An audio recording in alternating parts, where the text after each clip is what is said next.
আপনি কি জানেন, মহাকাশের গভীর অন্ধকারে ভাসছে এক বিশাল পানির মেঘ, যেখানে পৃথিবীর সমস্ত মহাসাগরের তুলনায় প্রায় 140 ট্রিলিয়ন গুণ বেশি পানি রয়েছে। এটি কোনো সায়েন্স ফিকশন নয়, বরং মহাকাশের এক অবিশ্বাস্য বাস্তবতা।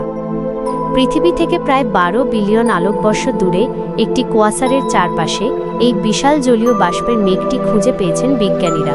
এর মানে হলো, আমরা এখন যে পানিটি দেখছি তা আসলে 1200 কোটি বছর আগের মহাবিশ্বের প্রতিচ্ছবি।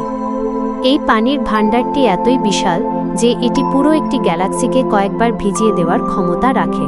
কিন্তু অবাক করা বিষয় হলো, এই পানি তরল বা বরফ অবস্থায় নেই, বরং প্রচণ্ড উত্তাপে এটি জলীয় বাষ্প হিসেবে মহাকাশে ছড়িয়ে আছে। এই কোয়াসারটি সূর্যের চেয়ে প্রায় 20 বিলিয়ন গুণ বেশি শক্তিশালী শক্তি নির্গত করছে, যা এই পানিকে বাষ্পীভূত করে রাখে।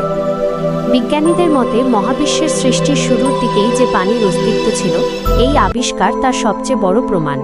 এটি আমাদের ধারণা বদলে দিয়েছে যে পানি কেবল আমাদের পৃথিবীতেই নয়, বরং মহাবিশ্বের জন্মলগ্ন থেকেই সর্বত্র ছড়িয়েছিল। আপনার কি মনে হয়, মহাবিশ্বের অন্য কোনো প্রান্তে কি এই পানির সাহায্যেই গড়ে উঠেছে প্রাণের অস্তিত্ব, নাকি আমরাই এই বিশাল মহাকাশে একা? কমেন্টে আপনার মূল্যবান মতামত জানান। আর এরকম মহাজাগতিক রহস্য জানতে ফলো এবং সাবস্ক্রাইব করে সাথেই থাকুন।